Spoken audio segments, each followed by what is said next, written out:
This video is brought to you by Jab.se, the lead supplier of MMA gear in Scandinavia. BetSafe.com, Europe's only online betting site for MMA. Sebastian Vendo Martinez with MMA Unit and Studio MMA, and we're here with Duane Bang Ludwig. And you're here cornering Danny Castillo for the weekend? Correct, yes sir. He's fighting Paul Sass, so it should be a fun fight. And I assume you've been training with him, and yep. How's the training been going? Training's been going good. I've been at Alpha Male now for about 3 weeks total, and the guys pick up super fast. They're just supreme athletes, so it's pretty easy for them. It's pretty easy for me and easy for them just to pick up. They're just, anything I'm showing them, they're just right on it. So it's pretty easy. It's fun for sure. Have you been training a lot of triangle defense, considering Sass's specialty? Sure. Yeah, we have a probably about 3 or 4 solid jiu-jitsu guys at the gym, and they've all been working with Danny, and we've just been rotating them in and out. So he's up to par for sure. But, you know, fight time is always a little bit different, so we'll see what happens. When you got someone who's such an expert on a specific submission, I assume you try to avoid those positions often. How do you do in training to specifically avoid those positions where Sass is strongest?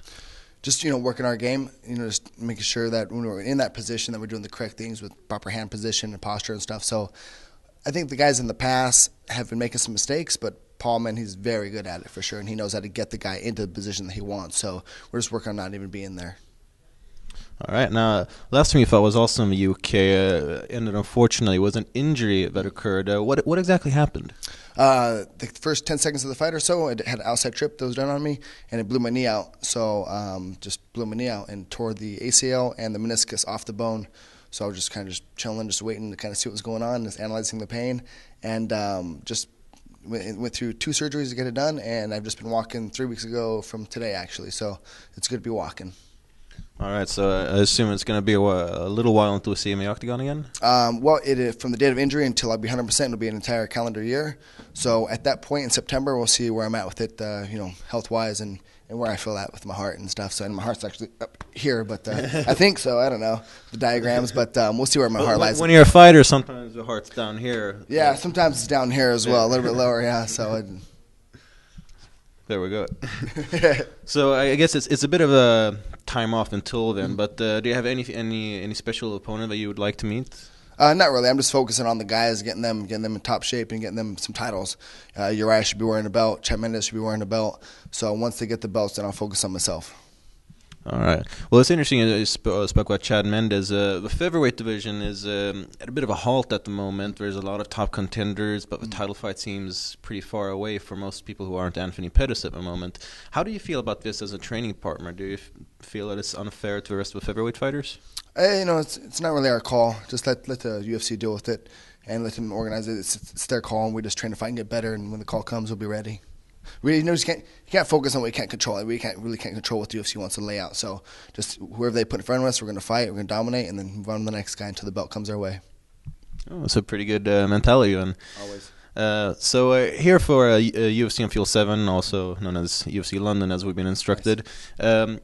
Quite a big night of fights. Yeah, it's a sweet card, man. I didn't really know who was on the card until I seen the roster. I was like, holy shit, this is going to be nice. Do I need to watch my language on this? Sorry. No, we're very liberal in Sweden, right, so you can say whatever you want. All right. So how you doing, motherfuckers? That was good. Are there any fights in particular you're looking forward to as a fan? Yeah, McDonald and Barrow, just because Chad's going to be eventually fighting one of them. And then Justin Poirier and Cub Swanson, that's going to be a good fight for sure. That's a good one. Yeah, I'd say most people have been talking about Cub Swanson. Yeah, he's good. He's good. He hasn't been getting a fair shake with his injuries. He seems to get injured, you know, quite a bit. But Cub is good, and so is Dustin. So that's going to be a sweet fight. That's the fight I'm looking forward to the most. As just as a fan to sit back and watch that fight for sure. Who do you have picked as a winner for that fight? Ooh, that's tough, man. Cub is so rounded, and then so is Dustin. I hate to say, I'm friends with both the guys, so I'll just stay neutral, but I'll just enjoy it as a fan, and that's going to be a sweet fight. Are you less neutral for the main event?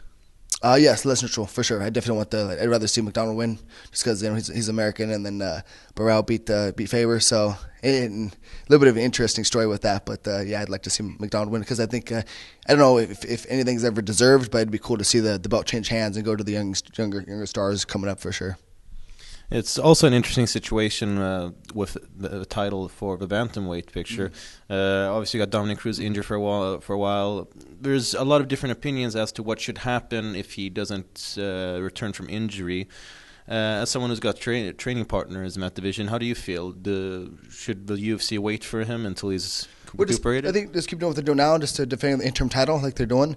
And then when when he comes back, just have him fight the winner of whoever has the interim belt at the time, and then just move on from there. It's a pretty easy, simple scenario. Just when Dominic comes back. Although Dominic coming back from such a long layoff is going to be a bit interesting for sure to see his return. But ideally, have him come back, fight the current interim champion. Like that's what's going to happen though, and then that winner will fight either Chad or not Chad, but that'd be Uriah or something. Well, some people would say that sometimes it's not fair for an interim champion to keep defending the belt. They should do it max 2-3 times. If for some reason Dominic Cruz takes the recovery process takes longer time, do you think that the interim belt should be reinstated as the official belt? Yes, I think for me personally, if the champion can't defend his belt for it's kind of strange because he's not choosing to. He has an injury, but I think it should be a calendar year. If he can't defend within a calendar year, he's still on paper the champion, but they need to make an official belt. But I mean, just to make so don't piss people off, just keep the interim title going. All right, so I don't even know if the belt says interim on it or not. I don't think it does. Just put champion on it. It's fair enough. Yeah, you could use a marker or something. Yeah, for sure. She'll Sharpie and wipe it off. All right, and getting back to you, when we're interviewing today, it's obviously tough coming off a loss. I can say that myself. I've also fought, nice. But as a true veteran, how do you do to recuperate from a loss and get back stronger? Just take time, heal up, and then rebuild that fire. So overall, I got like over 100 fights total with the kickboxing and MMA. So I've had a long run. It's a good time for me to step back from it and train the guys a little bit and just rest up, heal up. And so I've been fighting some injuries for quite a while. So I don't mind actually taking a break right now.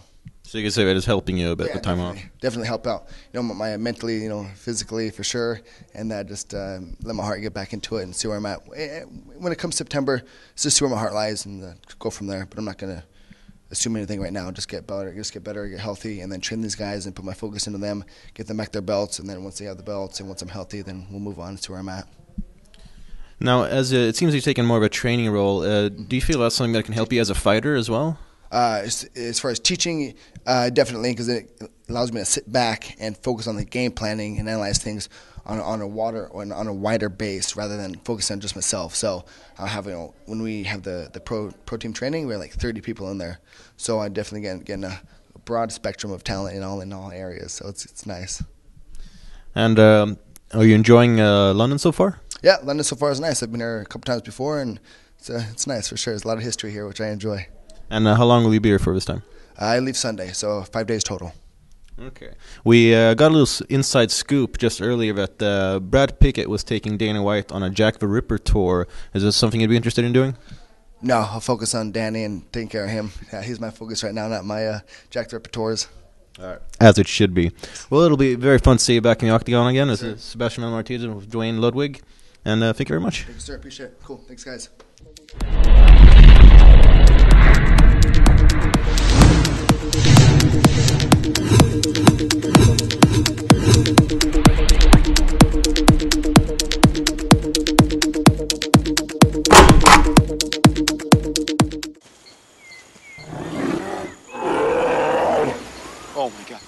Programmet presenteras av betsafe.com.